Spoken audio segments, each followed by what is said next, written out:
Hey guys, red black greetings. This is Flamengo. Welcome to the Paparazzo Rubro-Negro channel. If you're just arriving, I invite you to follow, like, and share on all platforms. If you're on YouTube, I invite you to subscribe down below, turn on the notification bell, and leave that awesome like. I'm also bringing you all our sponsors, and just a reminder that there's a match tomorrow. And man, it hit, huh? It hit. I brought it here. Palmeiras would tie Fluminense, Flamengo would win, and the match would have over 1.5 total goals. I'm going to bring here Flamengo's departure. We're going to talk about the squad, about Vinha's situation, about Pedro's situation, about Leo Ortiz's situation.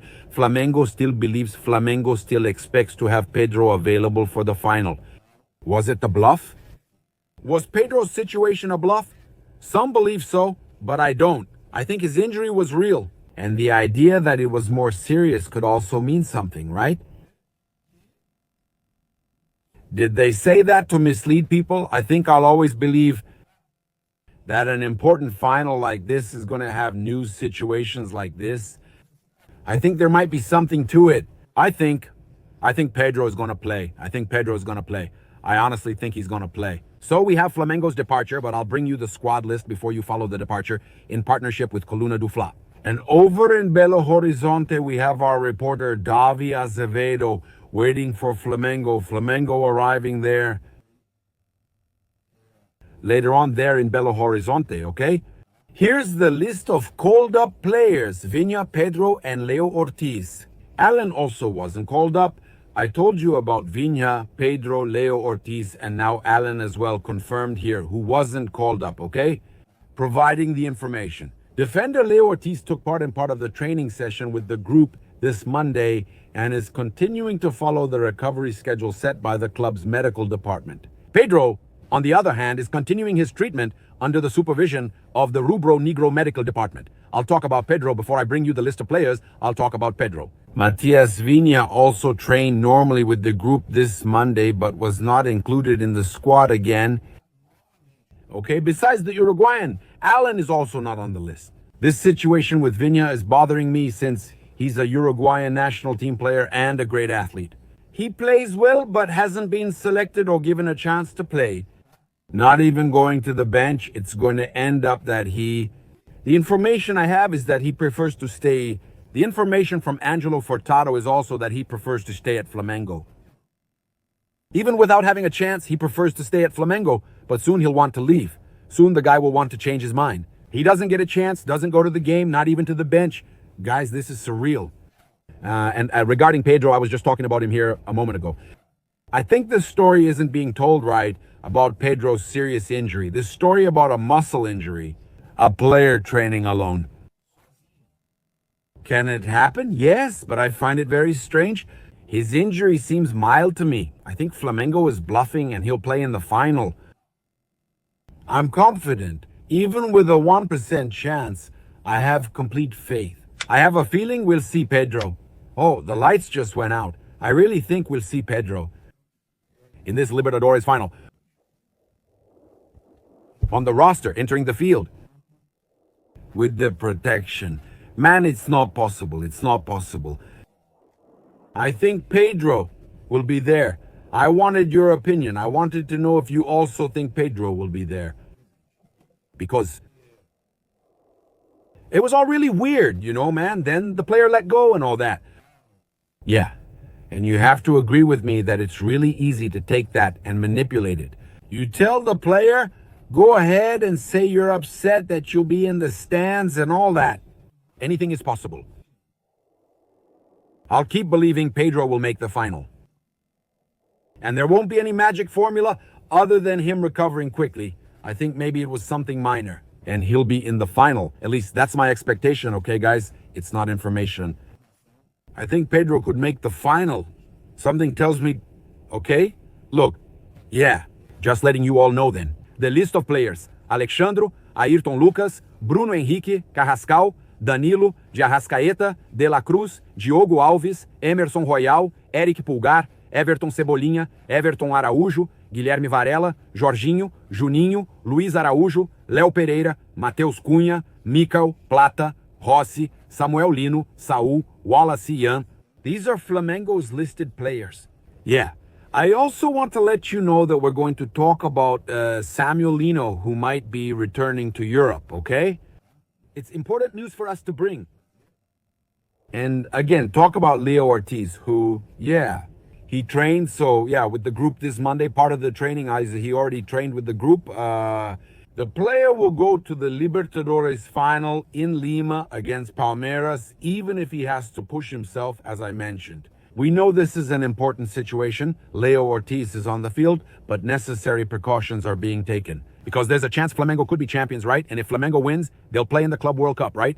And then they'll need Leo Ortiz for the Club World Cup. That's the point. Let's follow Flamengo's departure straight from Galeão in partnership with Coluna do Fla.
That's it. No, Flamengo's at the airport getting ready to board, right? Heading to Belo Horizonte. Flamengo plays Atlético Mineiro tomorrow. And we have some important things to talk about here, right? First, let's discuss Samuel Lino and Everton Cebolinha before addressing the transfer market. Look, Rafael Sobis. During the show on Sport TV, Fechamento Sport TV, he suggested that Atletico should throw the game for Flamengo. Look, Atletico, if you want to make your fans happy, you have to not beat Flamengo and take Cruzeiro out of the title race, okay? Because the rival, it's Cruzeiro. He's trying. For example, if Flamengo wins, it doesn't matter if Cruzeiro wins their last 3 games, they can't catch Flamengo. If Flamengo beats Atlético Mineiro, Cruzeiro is out of the race. He says, I wouldn't want Atletico fans happy if they beat Flamengo and Cruzeiro was still in the title fight. Rafael Sobis is saying that Atlético Mineiro's fans wouldn't be happy to see Flamengo lose, to see Atletico beat Flamengo. Their team beating Flamengo would help Cruzeiro stay in the championship race. If Flamengo wins, it ends Cruzeiro's chances. And then there's another important point. What we're saying is that Atlético Mineiro will probably be missing some players, okay? There's also the issue with Globo, because Globo changed its schedule to broadcast Atletico Mineiro and Flamengo this Tuesday, okay? So the network usually airs matches on Wednesday nights, but they moved the broadcast up, right? And so they're going to show Atletico Mineiro and Flamengo at the Galinero, okay? The match could secure an early title for Flamengo. All Flamengo needs is to beat Atletico and hope Palmeiras loses to Grêmio to secure it. But the truth is this, they're already champions even with a draw, because they won't make up 22, it'll be 22. If Palmeiras draws and Flamengo wins, the goal difference becomes 22, not 21. You'd need to make up 11 goals per round, meaning you must win big while Flamengo loses big in both rounds. It's unbelievable, isn't it? It's practically impossible. Actually, not practically. It's impossible. I don't see the slightest chance of that happening. They would have to send off 3 Flamengo players in both games. That's crazy, right? It's crazy to imagine that could happen. For that to happen, Flamengo would need to lose both games 6-0 and Palmeiras win both by 5. That's pretty surreal, right? So, all Palmeiras needs is a draw, and Flamengo has to beat Atletico Mineiro. We had Caio Jorge, a Cruzeiro player, Cruzeiro's striker, who I say is spectacular. Flamengo should have signed him. Commenting on the rivalry with Flamengo, hey, Atletico fans, take a look. They sold less, man. Less than 2,000 tickets sold for tomorrow's game between Atletico and Flamengo. Atletico's fans bought less than 2,000 tickets, guys. Less than 2,000 tickets. In other words, they really gave up. At least for now, they gave up. Sad about losing the final. They also don't want Flamengo to have a chance to win the championship at their stadium. Imagine seeing that again. The guy doesn't want to go there to see that. He'd rather not even be there. Imagine if Plata scores again at the Gonzalo Plata Arena. There's still a silver rooster outside. They've already put a silver rooster out there. Well, we know that Caio Jorge said, what if they stumble, right? We know that Flamengo has a good lead, but it's soccer. Nobody knows. What if they stumble and we keep winning? You can't predict anything in soccer. Let's keep honoring this jersey, going after victories, so maybe we'll have the chance to become Brazilian champions. Flamengo has 74 points. Cruzeiro has 68. Flamengo wouldn't be behind in victories. Cruzeiro can't beat Flamengo on goal difference. So even if Flamengo loses a match, no, look, they'd have to lose. For Cruzeiro to surpass Flamengo, Flamengo would have to lose all 3 matches and Cruzeiro would have to win all 3. If Flamengo wins one, it's already over. It's over for Cruzeiro. That's what I'm saying. That's why they're already considering the issue there. Cruzeiro has 68, Flamengo 74, 6 less. Now, they're already saying we threw the game. And I'm going to talk to you here because we have Denilson. As I mentioned earlier on Insta, Denilson said Flamengo is the favorite, but Palmeiras will win the championship. Flamengo is the favorite, but Palmeiras will be the champion. They try to play up this arrogance to the crowd, saying Flamengo is the favorite and all that. He can't hide he's rooting for Palmeiras. He says it, but Palmeiras will be champion. Felipe Melo has already said it too. Flamengo is the favorite. Neto, Flamengo is the favorite. Everyone, man, the whole media is putting Flamengo, painting Flamengo as the favorite. I know this is reverse jinxing. Denilson wants to claim Palmeiras will win, but he said, no, Flamengo is the favorite to direct that arrogance and jinx at Flamengo. We're aware, we know you want to play this little game. You want to make Flamengo the favorite. You want to fill Flamengo with vanity, right? That won't work because Flamengo is focused. They know nothing is won yet, not even in the Brazilian league. Nothing is won yet, okay? Look, we have another important piece of information here. Gustavo Gomes was acquitted by the Superior Tribunal de Justiça Desportiva after statements he made against Wilton Pereira Sampaio following the defeat to Flamengo. According to UOL, he was acquitted after those statements. Gustavo Gomes said, nah, he muted the mic to say nonsense to me. But I have principles, so I won't repeat what he said. Yeah, I've always respected him, but he said many things to me. I won't repeat them because I have principles. What happens on the field stays there, but I'm sad. What he said is just between us. We think about improving and stopping talking about the refereeing. But my only complaint is that he has to go to the CBF. The only complaint is that he has to go to the CBF Directors need to tell referees to improve their character, as Sampaio, whom I've known for years, is among the most arrogant in world football. So Gustavo Gomez complained too much about Wilton Pereira Sampaio and then had to go through a trial and was acquitted. Then, man, they don't talk about Vitor Roque, about Gustavo Gomez. Everyone from Palmeiras was acquitted. Then, when it's about Flamengo, they cry, they complain, they live to complain about Flamengo, they breathe Flamengo. That's the reality. So look, let me bring you the information about Everton Cebolinha and Samuel Lino. According to Reza Simplicio from Goal and Placar magazine, our partner over at Placar, his future at Flamengo is uncertain. Cebolinha in 2026.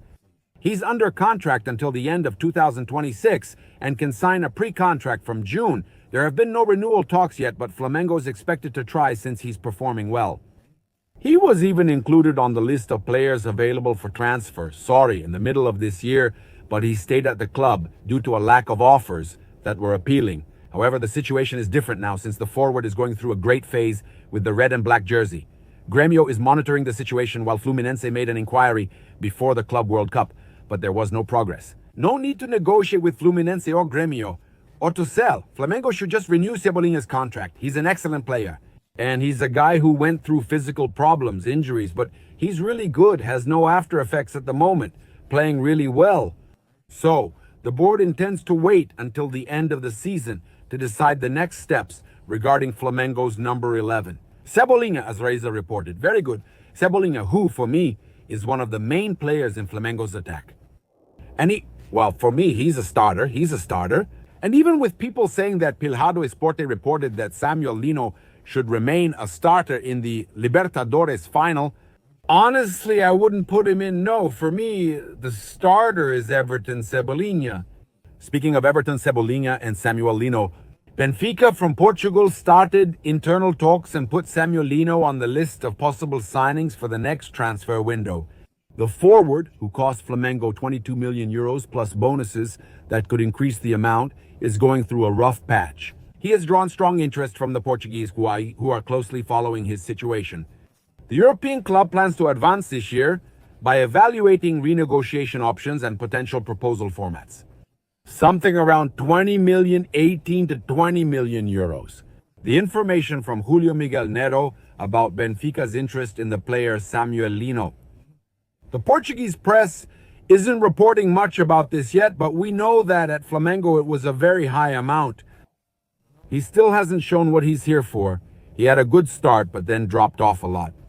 And so there's this possibility of him being transferred. I'm not sure if Flamengo or Felipe Luis want to make a deal, but also because they believe in his potential, that he can still recover and show his football at Flamengo. He has it. He has football. In the first games, he did really well. He was called up. He has football. Now we have to see if Flamengo will really manage to get Samuel Lino to play. And if they will accept a big offer from Europe, taking a small loss, but it could be a solution. Flamengo will seek another name in the market. Follow, like, and share on all platforms. If you're on YouTube, I invite you to subscribe below, turn on notifications by clicking the bell, and leave a cool like on the video. Red and black greetings. This is Flamengo. Thanks.